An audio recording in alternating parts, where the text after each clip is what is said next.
nono ano, tudo bem? Seja bem-vindo para mais uma aula aqui no Se Liga, com a professora Marisa Araújo, para uma aula de genética. Nós começamos já a ver a genética de Mendel, os trabalhos de Mendel. Agora vamos dar continuidade aí aos trabalhos, né, de Mendel com a genética. E algumas novidades também que eu vou trazer para vocês hoje, tá, gente? Genética de Mendel, parte 2, tá? Nono ano, ensino fundamental, ciências. O que queremos aprender na aula de hoje? Nós iremos discutir as ideias de Mendel sobre a hereditariedade, considerando-as para resolver problemas envolvendo a transmissão de características hereditárias entre diferentes organismos.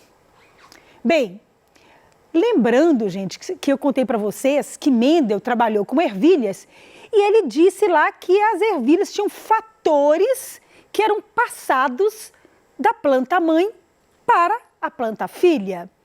Mas o que eram esses fatores? Mendel não sabia, porque a genética, né, a descoberta do DNA só foi feita lá no século XX, tá? Então, Mendel, ele chamava de fatores, mas o que são esses fatores? Os fatores são os genes, tá, gente? Que estão lá, aonde? No DNA, que só foi aí descrito em 1951, 53, por aí, por Watson e Crick, tá? Então, olha só, podemos dizer que gene é a unidade fundamental da hereditariedade. O gene é uma sequência específica do DNA que contém as instruções necessárias para a síntese de uma proteína ou molécula de RNA. Nós temos diversos conceitos de gene, tá, gente? Conceitos ecológicos, conceitos filogenéticos, conceitos são variados, tá? Esse é um dos conceitos de genes, um dos mais tradicionais, que o gene codifica uma proteína, tá? Vocês já tiveram aula de DNA comigo também, eu expliquei lá para vocês as sequências de DNA e lembrando que os pedaços de DNA que vão sintetizar um RNA mensageiro e podem aí, então, produzir uma proteína, são chamados de genes, tá?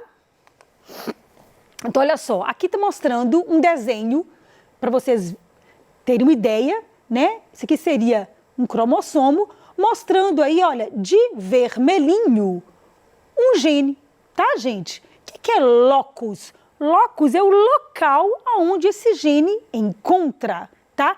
E as características, como Mendel disse, elas são codificadas por dois fatores. Então, eu tenho aqui dois cromossomos, dois locos, quer dizer, no mesmo andar, no mesmo local desses cromossomos que são homólogos, tá? Por quê? Porque todos eles têm os genes para as mesmas características. Um veio do pai e outro veio da mãe, né? Então, se eu tiver aqui, o que são genes alelos? Eles têm que estar no mesmo locus de cromossomos homólogos. Eu gosto de brincar que locus, imagina um andar de um prédio. Se você mora no mesmo, né, um prédio vizinho, no mesmo andar, está no mesmo locus, tá? Como se fosse. Então, se eu tiver um gene embaixo aqui, tá? Vou pegar a caneta aqui, ele já não vai ser mais do mesmo locus. Deixa eu pegar uma caneta. Aqui, ó. Se eu tiver um gene aqui, eu não posso falar que esse gene é alelo, né? Se eu chamar esse aqui de A e esse de B, eles não são alelos, porque eles não estão no mesmo local, no mesmo locus, ok? Ok. Nós sabemos também que nós temos os genes homozigotos e os genes heterozigotos. Vamos lembrar o que é? Homozigotos.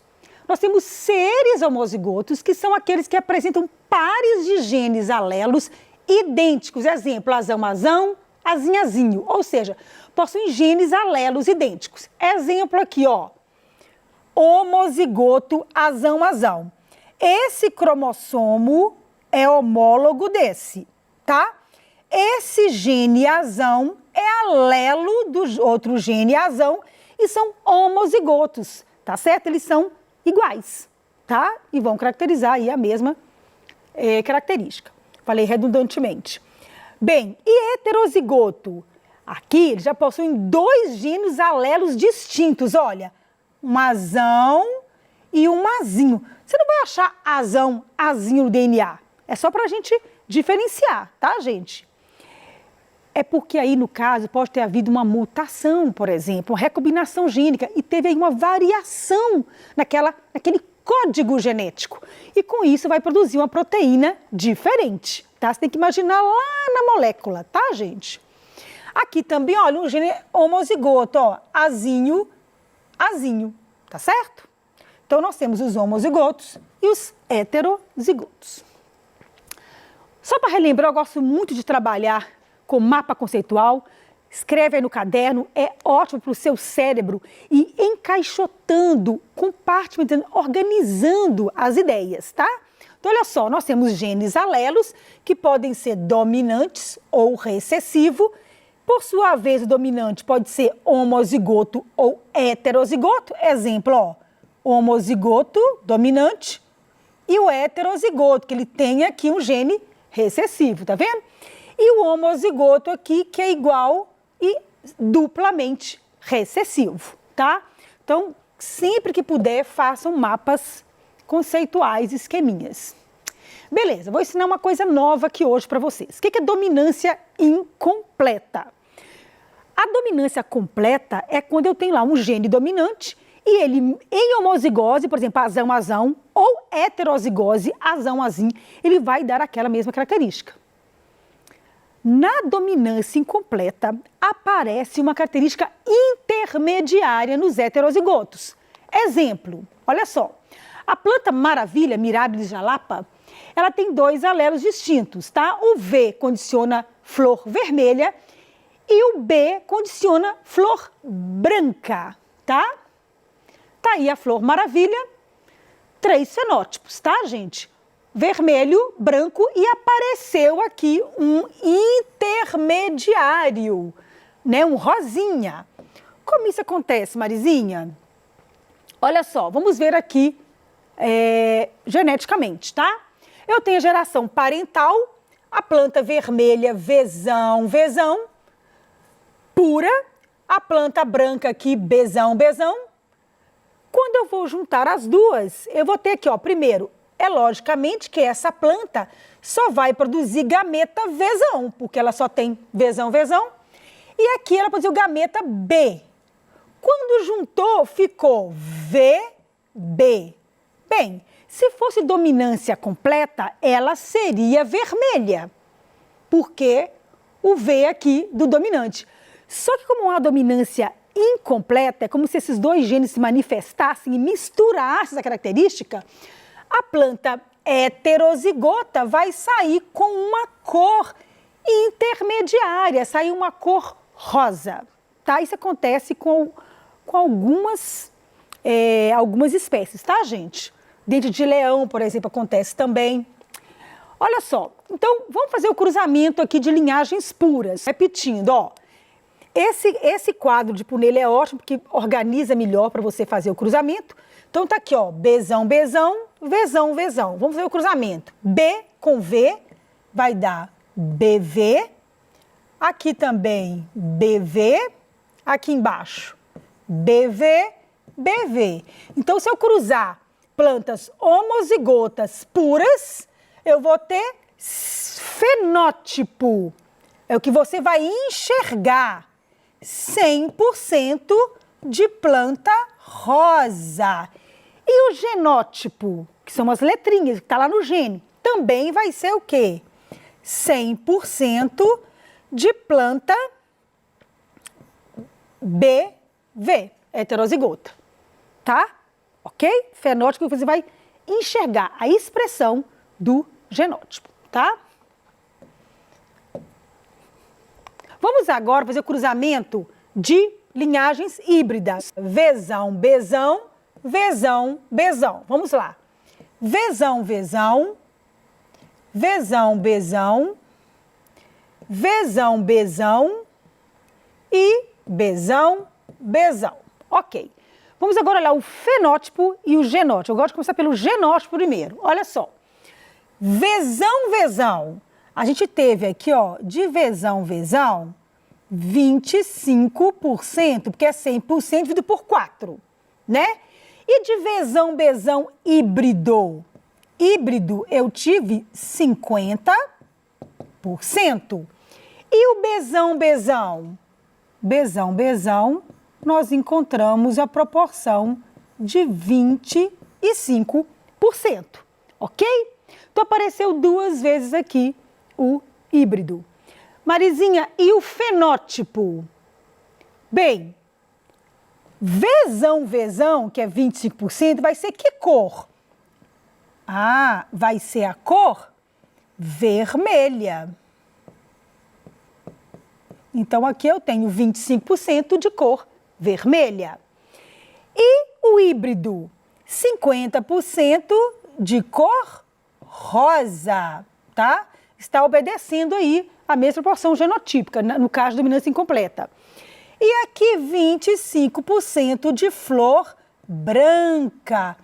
Então, olha só, apareceram 3 genótipos, o vermelho, o branco e o intermediário, quando em heterozigose, tá? Isso chama-se dominância incompleta. Pessoal, se cair exercício em prova, né, geralmente é falado lá, né, no enunciado que é dominância incompleta. Ou então, se você perceber que tem 2 genótipos, apareceu um terceiro intermediário, você vai desconfiar aí que é uma dominância incompleta. Aqueles 2 genes em heterozigose vão estar se expressando aí, expressando a proteína e vai sair um genótipo, fenótipo misturado, tá? Então, aqui um desenho mostrando o resultado, tá? Ok. Mas o que é codominância? É um outro casinho que eu vou estudar agora, tá? Na codominância, nós temos vários alelos expressando, tá, uma característica. Um exemplo aí muito comum, tá? Sistema ABO, tá, gente? Que é um exemplo de codominância. E é um exemplo também de polialelia, porque são vários alelos para uma característica. Eu tenho o alelo A, o alelo B e tem o alelo I, que condiciona o sangue O, tá? Então, vamos ver aqui. Grupo A. Quem tem sangue A? Eu, Marizinha, sou do sangue A, tá? Então, olha só, você pode ter o sangue... Aqui complica um pouquinho, que põe esse I aqui, mas vamos focar aqui na letrinha que está em cima. Iazão, homozigoto, ou iazão izinho. Se esse izinho é um gene para o sangue O, quer dizer que quem for heterozigoto, ele tem aí um gene para o sangue O, tá? Quem for do grupo B vai ter IBzão, ou heterozigoto IBzão com o izinho para o sangue O, tá? O grupo AB só vai ser dessa forma, IA e B, tá? E o sangue O, que vai ser aqui, olha, o duplo homozigoto izinho. Eu sou do sangue A, o meu pai é do sangue O. Então, eu posso ser aí iazão izinho, eu posso ter dado um azinho do meu pai, tá? Só que eu não descobri ainda porque meus filhos também nasceram A. Então, eu posso ter dado também o azão da minha mãe. Então, às vezes, você fica aí na incerteza. Ok. Então, repetindo, grupo A, iazão, izinho. Grupo B, IBzão ou IBzão, izinho. Grupo AB, IA, IB. E grupo O, izinho, tá? Bem, o trabalho de Mendel sugeria que existiam apenas 2 alelos para cada característica. Hoje sabemos que esse não é sempre ou frequentemente o caso. Alelos múltiplos podem existir em nível populacional e tem a ver aí com mutações aí, com mudanças aí naqueles genes e origina um gene aí diferente. Exemplo, sistema ABO. Então vamos fazer agora um cruzamento de um homem de sangue A com uma mulher do sangue B. Homozigoto ou heterozigoto? Você tem que fazer essa pergunta, para você saber se vai ser, como é que você vai montar o cruzamento. Mas foi falado aqui, olha, heterozigotos, tá certo? Então, o homem do sangue A vai ser o quê, ó? Iazão, izinho. E a mulher, IBzão, izinho. Quer dizer, eles têm o B, mas eles têm lá o izinho, que é do O, tá certo? Vamos fazer o cruzamento? Iazão e Bzão, Iazão, Izinho, Ibzão, Izinho, Izinho, Izinho. Ah, que legal! Vamos ver quais sangues que surgiram aí desse cruzamento? Ó, genótipo. Iazão e Bzão, Iazão e Bzão apareceu quantas vezes? Uma vez só. Então, 25%. E Bzão, Izinho. E Bzão, Izinho também apareceu 25%. Iazão, Izinho também 25%. Opa, esqueci do porcento aqui.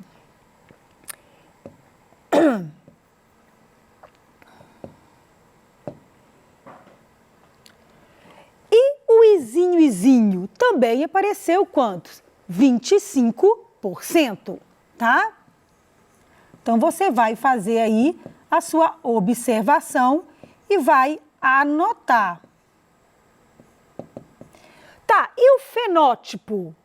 A mesma coisa aqui, ó, 25% de sangue AB, 25% de sangue B, 25% de sangue A e 25% de sangue O, tá? Então, esse aqui é o sangue O, ok?